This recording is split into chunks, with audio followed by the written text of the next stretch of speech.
دونوں ہاتھ بند تھے نا آخری مرتبے میں، اب دونوں ہاتھوں کی چنگلیاں کھول لیں. پھر اس کے بعد پڑھیں وَافْتَحْ لَنَا فَإِنَّكَ خَيْرُ الْفَاتِحِينَ، دونوں دوسری جگہ انگلیاں کھول لیں، برابر والی انگلیاں کھول لیں. اس کے بعد وَاغْفِرْ لَنَا فَإِنَّكَ خَيْرُ الْغَافِرِينَ، اب یہ والی انگلیاں کھول لیں. اور وَارْحَمْنَا فَإِنَّكَ خَيْرُ الرَّاحِمِينَ، اب یہ والی انگلیاں دونوں کھول لیں. یعنی ابہام رہ گیا، خالی خنصر بھی ہو گئی، بنصر بھی ہو گئی، وسطی بھی ہو گیا، اور سبابہ بھی ہو گئی انگلیاں، اب صرف ابہام رہ گئے. اب وہ کھولیں گے یہ والی عبارت پڑھ کے وَارْزُقْنَا فَإِنَّكَ خَيْرُ، یہ بند تھی نا، یہ ساری کھل گئی، یہ بند ہے. اب یہ والی بھی کھول لیجئے وَارْزُقْنَا فَإِنَّكَ خَيْرُ الرَّازِقِينَ، دونوں انگوٹھے کھول لیں. تو دوستو بہت آسان طریقے سے آپ سمجھ گئے ہوں گے کہ کاف ہا یا عین صاد پر طریقہ بالکل بتا دیا گیا. دونوں ہاتھوں کی انگلیاں ترتیب وار بند کرنی ہے دونوں ہاتھوں کی. پھر دوسری مرتبہ جب کاف ہا یا عین صاد پڑھیں گے تو ترتیب وار کھولنی ہے. پھر تیسری مرتبہ بند کر دی ہے ترتیب وار کاف ہا یا عین صاد کہہ کر. پھر ہر آیت کے اوپر ایک ایک انگلی، دونوں ہاتھوں کی ایک انگلی بالترتیب کھولتی چلے جانے ہیں. پھر اس کے بعد آگے کی عبارت پڑھنی ہے وَاحْفَظْنَا فَإِنَّكَ خَيْرُ الْحَافِظِينَ وَاهْدِنَا وَنَجِّنَا مِنَ الْقَوْمِ الظَّالِمِينَ وَهَبْ لَنَا مِن لَّدُنكَ رِيحًا طَيِّبَةً كَمَا هِيَ فِي عِلْمِكَ وَانشُرْهَا عَلَيْنَا مِن خَزَائِنِ رَحْمَتِكَ. جب آپ یہ کہیں وَانشُرْهَا عَلَيْنَا فِي خَزَائِنِ رَحْمَتِكَ تو آسمان کی طرف اپنی نگاہیں کر لیں، متوجہ ہو جائیں اس طرف، آسمان کی طرف، یعنی اللہ تبارک تعالیٰ اپنی رحمت کے خزانے ہمارے اوپر ڈال دے. وَاحْمِلْنَا بِهَا حَمْلَ الْكَرَامَةِ مَعَ السَّلَامَةِ وَالْعَافِيَةِ فِي الدِّينِ وَالدُّنْيَا وَالْآخِرَةِ إِنَّكَ عَلَى كُلِّ شَيْءٍ قَدِيرٌ اللہم یسر لنا امورنا.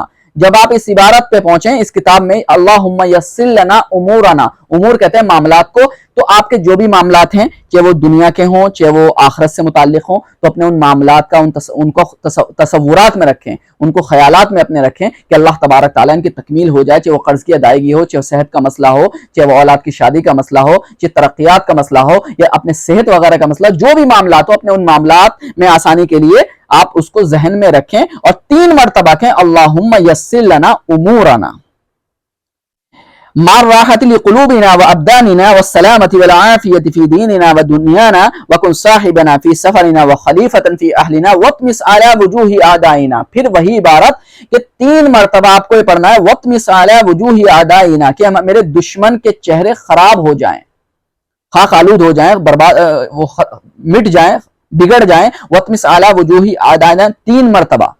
دیکھیں دوستو آپ کو یاد رکھیے جو یہ دایاں ہاتھ ہے، دایاں ہاتھ ویڈیو میں آپ کو یہ بایاں دکھ رہا ہوگا لیکن دایاں ہاتھ، اس لیے میں بول رہا ہوں دایاں، ویڈیو میں الٹا دکھتا ہے. تو دائیں ہاتھ کی مٹھی کو جب آپ یہ پڑھیں وَاطْمِسْ عَلَىٰ وُجُوهِ أَعْدَائِنَا تو اس طرح کریں، اس طرح کھولیں زمین کی طرف، جب مٹی پھینکتے ہیں نا، کسی چیز پر خاک ڈال دیتے ہیں، کہتے ہیں چھوڑو اس کام کو، تو اس انداز سے کرنا ہے آپ کو. وَاطْمِسْ عَلَىٰ وُجُوهِ أَعْدَائِنَا 3 مرتبہ وَاطْمِسْ عَلَىٰ وُجُوهِ أَعْدَائِنَا. اس کے بعد وَامْسَحْهُمْ عَلَىٰ مَكَانَتِهِمْ، اس میں کیا کرنا ہے 3 بار بائیں ہاتھ کی مٹھی بند کر کے وَاطْمِسْ عَلَىٰ وَامْسَحْهُمْ عَلَىٰ مَكَانَتِهِمْ وَامْسَحْهُمْ عَلَىٰ مَكَانَتِهِمْ وَامْسَحْهُمْ عَلَىٰ مَكَانَتِهِمْ. آگے فلا يستطيعون المضي ولا المجيء الينا ولو نشاء لطمسنا على اعينهم فاستبقوا الصراط فانا يبصرون ولو نشاء لمسخناهم على مكانتهم فما استطاعوا مضيا ولا يرجعون. پھر یاسین کریم شروع ہو جاتی ہے، یاسین والقرآن الحکیم انك لمن المرسلين على صراط مستقيم تنزيل العزيز الرحيم لتنذر قوما ما انذر اباؤهم فهم غافلون لقد حق القول على اكثرهم فهم لا يؤمنون انا جعلنا في اعناقهم اغلالا فهي الى الاذقان فهم مقمحون وجعلنا من بين ايديهم سدا ومن خلفهم سدا فاغشيناهم فهم لا يبصرون. اس کے بعد شاہت الوجوہ 3 مرتبہ پڑھنا ہے، شاہت الوجوہ شاہت الوجوہ. دیکھیں جب شاہت الوجوہ جب آپ پڑھیں یہ جو عبارت ہے اس میں دیکھیے یہ جو ہے اسے زمین پہ مارنا ہے، پشت کو، ہاتھ کی جو پشت ہوتی ہے ان دونوں کو 3 مرتبہ پڑھ کے زمین پہ اس طرح مارنا ہے. شاہت الوجوہ شاہت الوجوہ شاہت الوجوہ 3 مرتبہ زمین پر مارنا ہے. للحی القیوم وقد خاب من حمل ظلما، یہ بھی 3 مرتبہ پڑھنا ہے. وقد خاب من حمل ظلما وقد خاب من حمل ظلما وقد خاب من حمل ظلما. طاسین میم. جب دیکھیں دونوں ہاتھوں کی انگلیوں کو ترتیب سے بند کریں، دیکھیں پھر وہی بات آ گئی ہے کہ جب تاسین میم یہ دونوں کو تاسین 3 مرتبہ پڑھنا ہے. تاسین 3 مرتبہ تاسین 3 مرتبہ نہیں پڑھنا، اس کو صرف 1 مرتبہ پڑھنا ہے. تاسین اور تاسین میم